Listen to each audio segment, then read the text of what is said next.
Hi, my name is Ariel. I'm going to be your nurse today. Hi, how are you? I'm doing lovely. How are you today? Good.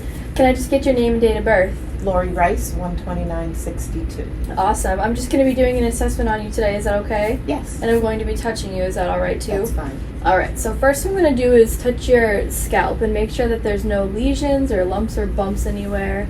Everything feels pretty atraumatic and symmetrical. Go ahead and look up.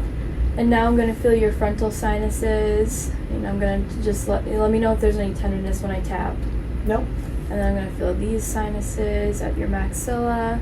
Any tenderness when I tap. No. And then I'm going to feel your mastoid and your tenderness when I tap. Nope. And then just these little sinuses in between your eye. Any tenderness? Nope. Okay. Now I'm going to feel your jaw. So go ahead and open and close it. There is a little jaw click, so there could be a little TMJ there. The next thing I'm going to do is just feel your parotid glands. Make sure that they're not swollen. And then same with your submandibular glands. They feel great. Next thing I'm going to look at is your lymph nodes. So this is your pre-auricular ones right here. And they are not inflamed. And your post-auricular, your occipital lymph nodes, and then I'm going to feel your submandibular lymph nodes, your tonsillar lymph nodes right there, and then your submental lymph nodes. And the next thing I'm going to feel is your cervical chain. So these are the lymph nodes in your neck, and they feel non-inflamed. Same with your posterior cervical, non-inflamed. And then your supraclavicular, non-inflamed. I'm going to just have you swallow. I'm going to feel your thyroid. Alright, and then I can feel your tracheal rings. This might be a little uncomfortable, but they feel great. Okay, and that concludes the lymph nodes. Next thing I'm going to do is look at your eyes. So I'm going to just touch the bottom of your lids, and you can look upward, and then look down, and then side to side. So your sclera are white, their conjunctiva are non-inflamed, there's no drainage coming out of there, and your tear ducts appear patent and intact. And then the next thing I'm going to do is test your eye muscles. So you're going to just follow my finger, okay?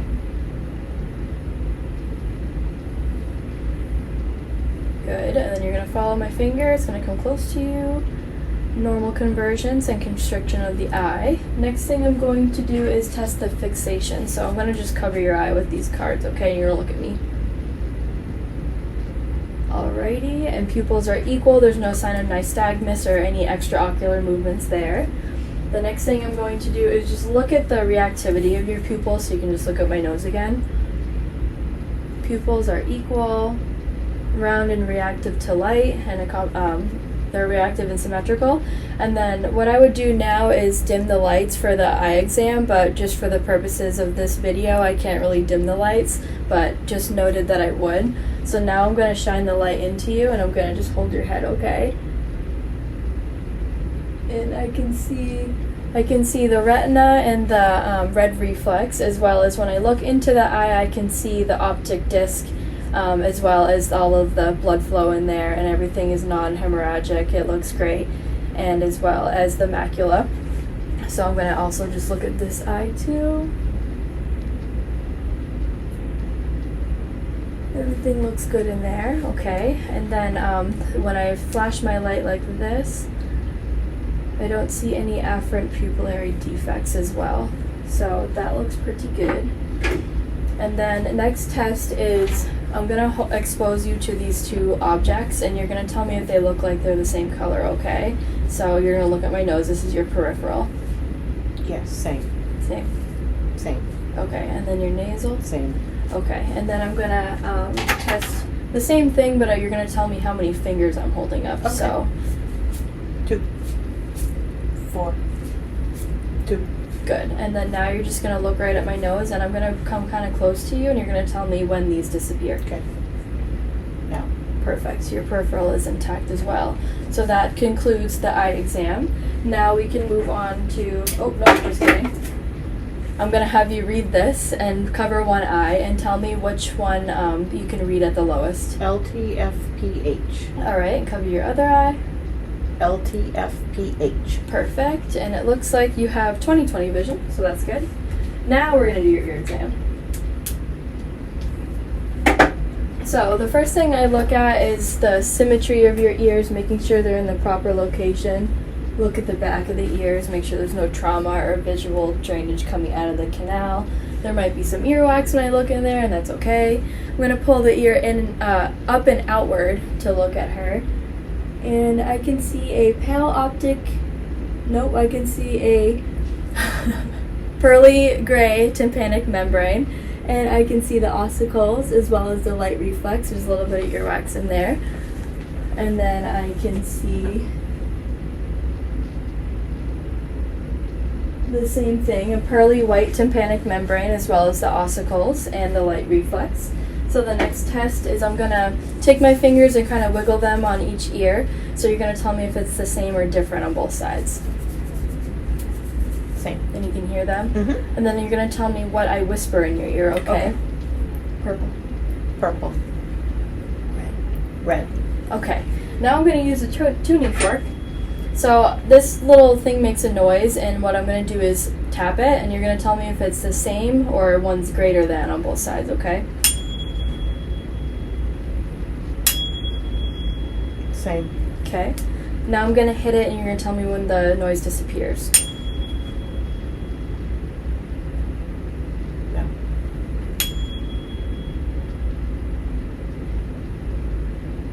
No. Awesome. That seems pretty equal there. And then I'm going to take it and hit it and put it on your mastoid bone and then hold it in front of your ear, and you're going to tell me which sound is greater. Ear. Ear is greater than mastoid, as expected. Ear. Perfect. Now I'm just going to hit it, and I'm going to put it on top of your head, and you're going to tell me if it's the same or different. Same. Same? Perfect. That concludes the ear exam. Now I'm just going to look up into your nose. I'm going to just touch you, okay? Mm-hmm. So the nose, there's no drainage. It's pink and moist. And I'm going to look at the other one.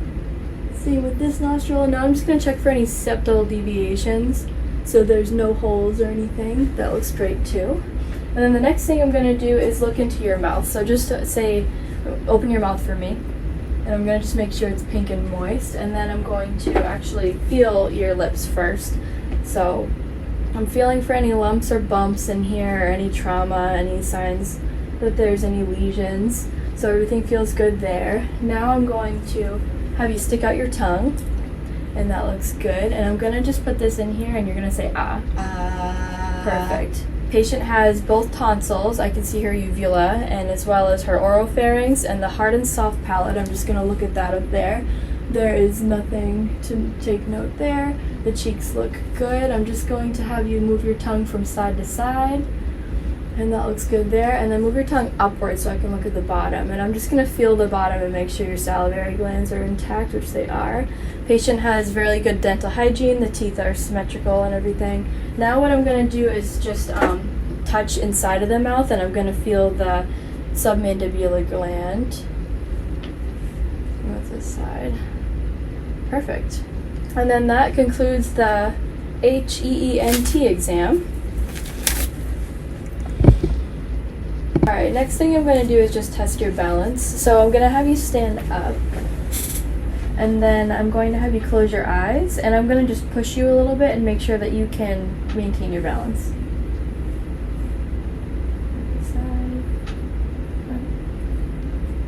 Okay, perfect. You can go ahead and sit back down.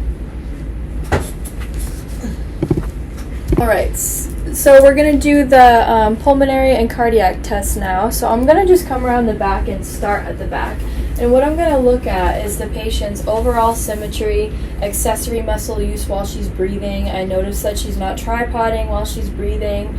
It doesn't look like she has any scoliosis. There's no deformities or any skin issues. So that's kind of just an overview of looking and inspecting the thorax. And then the next thing I'm going to do is just palpate for any masses or lumps and bumps. Patient doesn't appear to be in any respiratory distress or cardiac distress.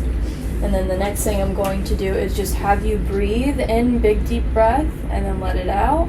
And that was a very symmetrical breath patterns. Not worried about anything there. Next thing I'm going to do is just do some percussion to make sure There's no areas of dullness. Good. And then I'm going to have you say 99. Every place that I press on your back, I'm going to just have you do that. I'm testing the vibration. And yeah, go ahead and say 99. 99. 99. 99. 99. 99. 99. 99. 99. Perfect. Everything sounds good there. And then as well as, I'm just going to listen to your lungs. So take big deep breaths through your mouth, and you don't have to go fast. I don't want you to hyperventilate.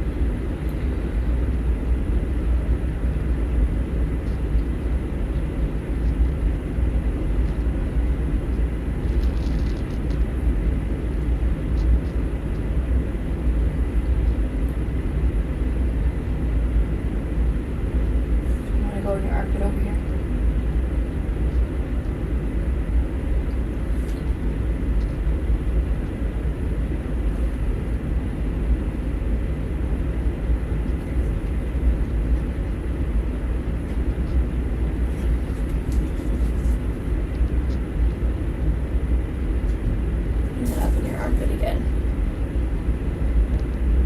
Good, and I just want to note that I would be doing all of these exams skin to skin, and the lungs sound clear, no wheezing, no rhonchi, no signs of smoking anywhere. And then the next thing I'm going to do is just inspect the front of the chest, same thing, looking for symmetry, looking for any extra muscle uses while she's breathing, any tripoding. Breaths are equal and symmetrical. And then the second thing I'm going to do is just make sure she has symmetrical breathing. So I'm going to have you take a big deep breath, let it out. Good, and that's nice and equal. And then I'm going to just percuss the top first ones. Your lungs, no areas of dullness there. And I'm going to listen to your front. 2 big deep breaths with your mouth open.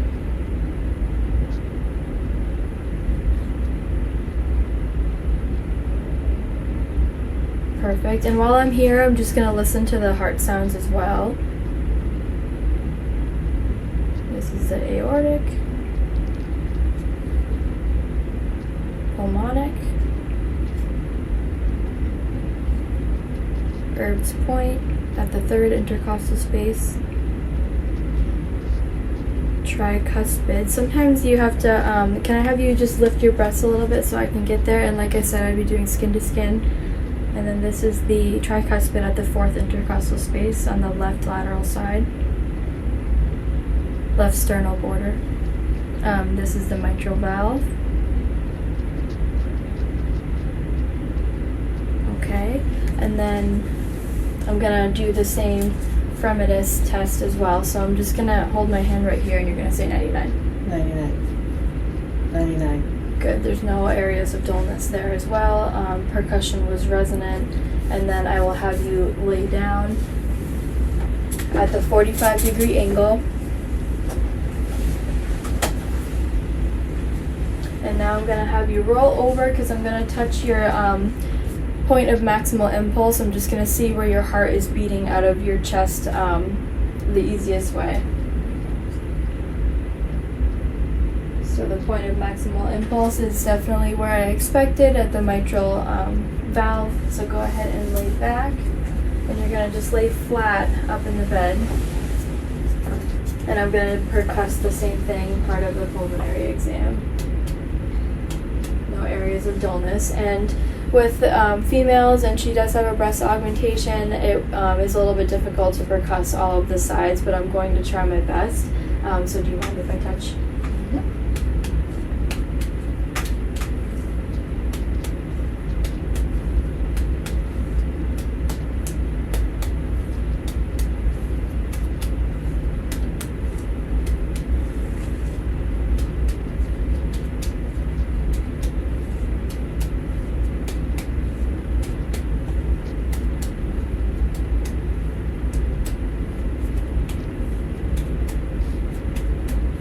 Everything sounds good there, and now I'm going to just listen to your heart while you're laying down. So starting at the mitral valve and the point of maximal impulse at the midclavicular line, 5th intercostal space right here.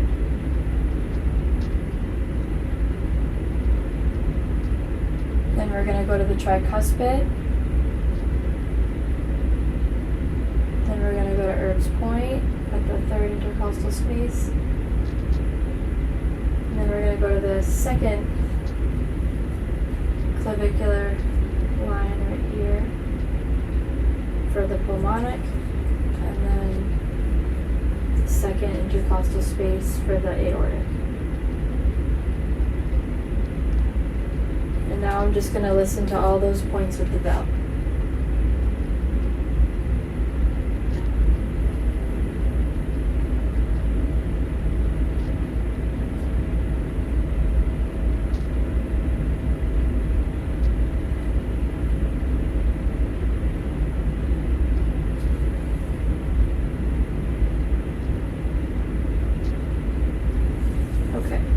So I hear no murmurs, clicks, gallops, or rubs in her heart sounds. It's a regular rate and rhythm. And now I'm going to assess your carotid. So I'm just going to touch and make sure that they are non-bounding. That looks good. Now I'm just going to listen for any bruits or thrills in all three of the points.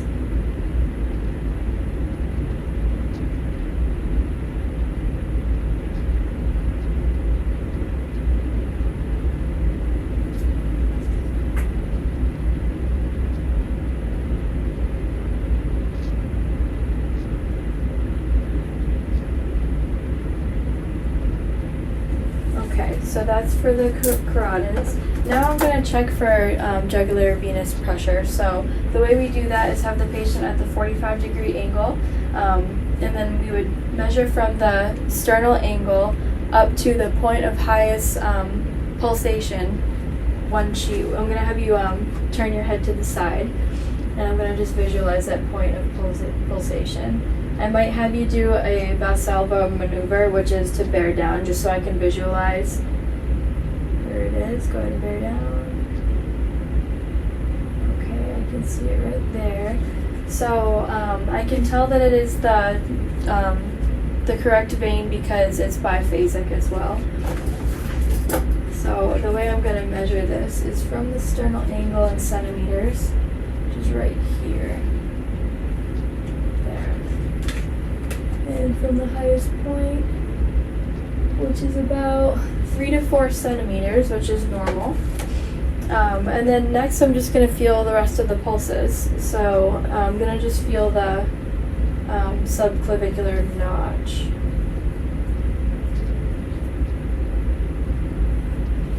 And then now I'm going to feel her axillary. And her brachial. And her radial. Go ahead and flip your hand over. And then her ulnar. Then I'm going to perform the Allen test, which I'm going to have her take a fist and do really, really tight fist. And then release it. So I'm looking at the capillary refill and the blood perfusion, which it returns blood flow very nicely. Now I'm going to hold my finger on her radial pulse, and I'm going to have her make a fist, fist, fist, squeeze, squeeze.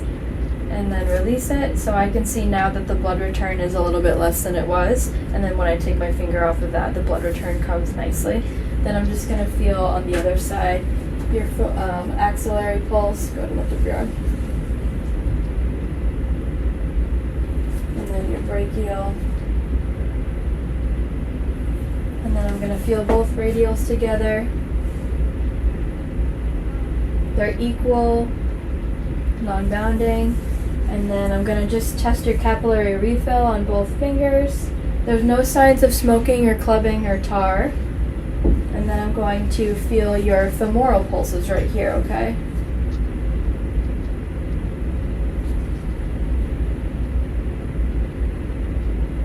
Okay, those are equal. And now your popliteal, which are right here. And then here. Those seem equal. And then your posterior tibialis. And then your dorsalis pedis, which are also symmetrical. And then I'm just going to take off the patient's socks and look at the cap refill on her feet. and no areas of clubbing, no signs of peripheral vascular disease, no varicose veins. I don't see any edema. I'm going to put your socks back on. And then that concludes the cardiac exam and the pulmonary exam. Like I said, everything would have been skin to skin for the purpose of this video. I didn't do that. Thank you so much for cooperating today. Well, Okay, so I realized when I got home that you couldn't see what I was doing in the back. So I'm just gonna show you what I was doing at the back on the assessment. So basically, I was percussing all 4 of these points, or all 6 of these points, and then when I did the fremitus, I did all of these points. And then as well as the chest expansion, I did this point right here and was just inspecting the entire back, touching, and all of that.